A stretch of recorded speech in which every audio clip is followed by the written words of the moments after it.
तो यह second part हमारा जो वांडा और डॉक्टर स्ट्रेंज की जो पोस्टर लेटेस्ट में रिलीज़ हुआ था उसको बनाने का। और ये पार्ट में हमारा मेनली डिस्कस जो फोरहेड वाला पार्ट है, मतलब अपर वाले पार्ट जो फोरहेड के आईज़ हैं और इन सब पे रहने वाला है। तो सबसे पहले तो हम स्टार्ट करेंगे फोरहेड वाले पार्ट से जो रह गया था लास्ट में वो। तो एच पेंसिल से हम जब ने उसे ब्लेंड कर दिया था, उसके बाद टिश्यू से हमने ब्लेंड कर दिया था, ठीक है। तो उसके ऊपर 3B पेंसिल से जो जहाँ जहाँ पे आपको डार्कर पार्ट्स दिख रहे हैं वहाँ पे आपने हमें शेड कर दिया था, याद है? लास्ट पार्ट में कल ही तो किया था, याद ही होगा ऑफ कोर्स। तो वो शेड कर दिया और उसको ब्लेंड करने के लिए हम यूज़ करेंगे ब्लेंडिंग स्टम्प। याद रखो, ब्लेंडिंग स्टम्प यूज़ करने से पहले आपको ब्लेंडिंग स्टम्प साफ़ कर देना चाहिए। तो साफ़ कर लो और ब्लेंडिंग स्टम्प से ब्लेंड कर दो। और उसके बाद आप यूज़ करो आपके पास जो मैकेनिकल पेंसिल होती है 0.5 mm वाली, और या फिर आपके पास 0.3 mm है वो भी यूज़ कर सकते हो।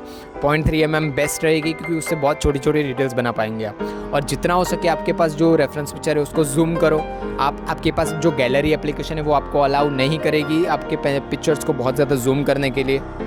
इसलिए मैं रिकमेंड करूँगा कि थर्ड पार्टी एप्लीकेशन जैसे कि पिक्सआर्ट और ये सब है वो यूज़ करो। वो आपको बहुत ज़्यादा पिक्चर को जूम करने के लिए अलाउ कर देती है।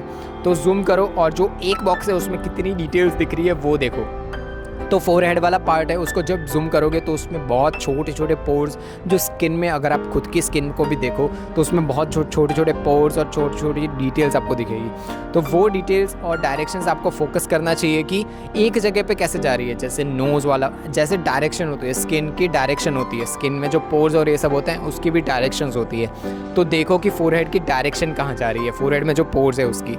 वैसे ही बहुत छोटे छोटे पोर्स बनाने हैं। और बहुत सारे लोगों को मैंने देखा है, बिगिनर और इंटरमीडिएट आर्टिस्ट जो होते हैं, उन्होंने जब मतलब 10 15 20 स्केचेस ही बनाए और वो जब ये छोटी छोटी डिटेल्स बनाने का ट्राई करते हैं वो इसी में पेशेंस लूज़ कर जाते हैं और थोड़े बहुत डार्कर बना देते हैं और ज़्यादा प्रेशर अप्लाई कर देते हैं।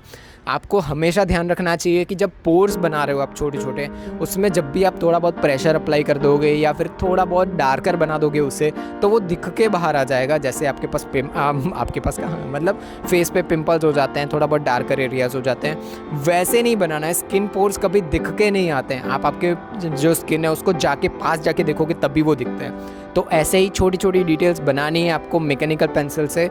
मैं रिकमेंड करूँगा 0.3 mm वाली यूज़ करो, बहुत छोटी है, उससे जितनी हो सके उतनी छोटी छोटी डिटेल्स देते जाओ। और इसके बाद स्टार्ट करो आपका जो सेंटर वाला पार्ट है जहाँ पे रियलिटी ब्रेक हो रही है। वहाँ पे 3 टाइप की पार्ट्स हैं। जैसे रियलिटी ब्रेक हो रही है वहाँ पे ब्लॉकेज है, एक तो ब्लॉकेज टाइप की चीज़ है, ब्लू कलर भी है। और ब्लू कलर तो आप ब्लैक एंड वाइट फ़ोटो में नहीं बना पाओगे। तो जितना हो सके आपके फ़ोटो को जूम करो, फिर आपके पास जो मैकेनिकल पेंसिल है उससे आप डिटेल्स बनाओ, डिटेल्स और आउटलाइंस बनाओ। पहले तो आउटलाइंस जितनी हो सके उतनी प्रिसाइज बनाओ। प्रिसाइज मतलब जहाँ पे है वहीं पे बनाओ। जैसे एक बॉक्स के अंदर जितनी डिटेल्स दिख रही है, और मैं हमेशा बोलता हूँ कि 2-3 बॉक्सेस आप बनाओ चलेगा, बट इस बार मैं क्लियर बोलूँगा कि एक बॉक्स पे आप फोकस करो, एक बॉक्स पे जितनी डिटेल है वही अप्लाई करो। जूम करो, जितने एक बॉक्स में आपको जितनी जो सेंटर वाला पार्ट है जहाँ पे रियलिटी ब्रेक हो रही है वहाँ पे ब्लॉकेजेस दिख रहे हैं उनकी आउटलाइंस बनाओ। उसमें कुछ पार्ट ऐसे हैं जो कम्प्लीटली वाइट दिख रहे हैं, उन पार्ट्स को छोड़ दो। और जहाँ जहाँ पे आपको शेड्स दिख रहे हैं वो शेड्स को मैकेनिकल पेंसिल से बनाओ।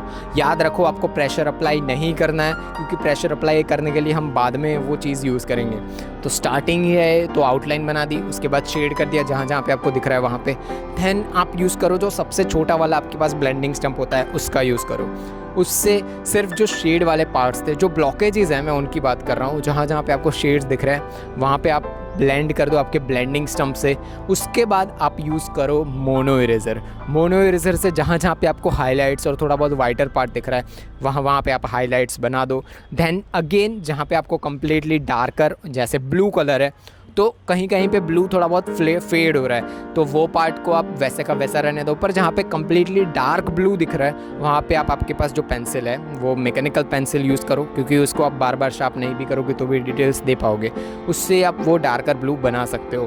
तो अब हमारा फोकस रहने वाला है लेफ़्ट साइड वाला पार्ट, मतलब जो वांडा का फेस है उस पर। तो जो स्किन के लिए हमने पूरी प्रोसीजर अप्लाई की थी वही स्किन की प्रोसीजर यहाँ पे भी अप्लाई होगी। यहाँ पे डिफरेंस एक है, जो आईब्रो का डिफरेंस है। आईब्रो जो लेफ़्ट वाली जो हमारे डॉक्टर स्ट्रेंज की आईब्रो थी वो बहुत ज़्यादा घनी थी, मतलब बहुत ज़्यादा डार्क थी। उसमें इतने ज़्यादा छोटे छोटे बाल थे, उसमें ऐसा नहीं था कि बहुत मतलब लंबे आईब्रो के बाल थे और ऐसा। बट वांडा का जो फेस है वो मतलब लड़की और लड़के का फेस अलग ही होता है हमेशा, और उनका स्किन टेक्सचर भी अलग होता है। Skin texture in the sense कि अलग अलग फेस स्ट्रक्चर और ये सब चीज़ें अलग ही होती है। तो वो जो वांडा के हेयर्स हैं वो एक स्ट्रेट लाइन में जा रहे हैं, मतलब राइट साइड में घूम रहे होंगे, आपको देख रहा होगा वो हेयर्स। तो आप फोकस करो कि आपके पास जो मैकेनिकल पेंसिल है आप 0.5 mm की यूज़ करो, उससे एक एक हेयर्स जो आपके पास एक बॉक्स पे अगर आप फोकस कर रहे हो तो वो एक बॉक्स में जितने हेयर्स जहाँ जहाँ जा रहे हैं उतने हेयर्स बनाओ पहले। उसके बाद जो स्किन टेक्सचर तो हमने बना ही दिया था, स्किन टेक्सचर के लिए जो प्रोसीजर है जो लेफ्ट साइड में हमने यूज़ की थी सेम प्रोसीजर यहाँ पे भी है, मतलब जो डॉक्टर स्ट्रेंज के लिए हमने यूज़ की थी वो यहीं पे अप्लाई होगी। अब जो हमारा आईब्रो वाला पार्ट है उस पर हम मैकेनिकल पेंसिल से पहले बना देंगे छोटे छोटे हेयर्स, देन हम यूज़ करेंगे हमारा जो मेन चीज़ है कि आईब्रो के ऊपर आईलैशेस वाला पार्ट है, उसमें भी स्किन टेक्सचर का ही मेनली रोल है, बट वो अभी हम डिस्कस नहीं करने वाले हैं, अभी आईब्रो पे फोकस है। तो हमारा जो सबसे छोटा वाला मेकअप ब्रशेज होता है ना, बहुत छोटे छोटे, उससे आप पहले उसे फैला दो, उसे ब्लेंड कर दो ताकि स्किन ब्लेंड हो जाए ठीक से। और स्किन के लिए लास्ट में जो हमने मैकेनिकल पेंसिल से छोटे छोटे पोर्स बनाए थे वो तो बनाने ही है, उसके लिए तो कोई डिफरेंस है ही नहीं, तो वो बन जाए। उसके बाद वापस से जो हमारी 6B पेंसिल है उसको शार्प कर लो जितना भी हो सके, 6B या 8B दोनों में से कोई भी यूज़ कर सकते हो, उसको जितना हो सके उतना शार्प कर लो आर्टिस्टिक वे में। और अगर आपको नहीं पता आर्टिस्टिक वे में कैसे शार्प करते हैं तो आई बटन में आपको वीडियो मिल जाएगा, ईजीएस्ट वे में मैंने बता रखा है कैसे शार्प करते हैं। तो उससे छोटे छोटे हेयर्स वापस बनाओ, जो हमने मैकेनिकल पेंसिल से स्टार्टिंग में बनाए थे ना वही के वही वापस बनाओ, और इस बार आप देखोगे कि वो हेयर्स बहुत ज़्यादा ब्यूटीफुल और बहुत ज़्यादा रियलिस्टिक दिख रहे होंगे। तो ऐसे ही मतलब राइट साइड वाले हेयर्स हैं जो मतलब आईब्रो है डॉक्टर स्ट्रेंज की उसमें, और वांडा के जो है आईब्रोज़ हैं उसमें बहुत ज़्यादा बड़ा वाला डिफरेंस है। तो इस पर आपको फोकस करना है, जितना हो सके उतना जूम आउट करो और पेशेंटली अपना स्केच बनाना शुरू करो।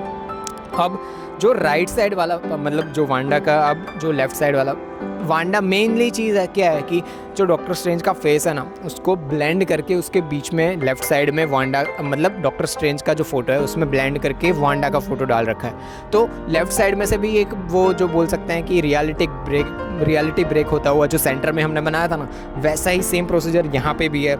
रियलिटी जहाँ जहाँ पे ब्रेक हो रही है वहाँ पे बॉक्सेस और ये सब बन रहे हैं, बट बॉक्सेस के साइड में भी जहाँ पे डॉक्टर स्ट्रेंज का फेस वापस स्टार्ट हो रहा है ना वहाँ पे आपको थोड़ा बहुत डार्कर पार्ट्स दिख रहे होंगे, तो वो जूम करो, उसको यूज़ करो। पहले बेस लेयर बनानी है, जो स्किन टेक्सचर की प्रोसीजर थी वही यहाँ पे अप्लाई होगी, बट जहाँ पे कम्प्लीटली डार्क दिख रहा है वहाँ पे आप 6B या 8B पेंसिल यूज़ करके उसको ब्लेंड कर सकते हो ब्लेंडिंग स्टम्प से।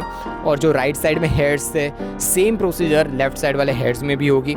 ऐसे ही पूरा का पूरा स्केच आपका कंप्लीट होगा, मतलब सेकंड पार्ट के लिए। और थर्ड पार्ट में बहुत सारी चीज़ें डिस्कस करनी है, वो रिलीज़ होगा कल शाम को, और कल शाम को रियलिस्टिक मतलब सेकंड चैनल पे भी अप्लाई हो जाएगा रियल टाइम। तो मिलते हैं कल, बाय बाय। तो बस इतना ही था इस ट्यूटोरियल में। अगर आपने कुछ भी सीखा इस ट्यूटोरियल से तो सब्सक्राइब कर दो और एक लाइक छोड़ दो, कमेंट कर दो अगर कोई भी क्वेश्चन और क्वेरीज हो आपके इस ट्यूटोरियल के रिगार्डिंग। तब तक के लिए ध्यान रखो खुद का और जिनसे प्यार करते हो उनका भी। आपका चित्रकारिक दिन हो। टट्टूज।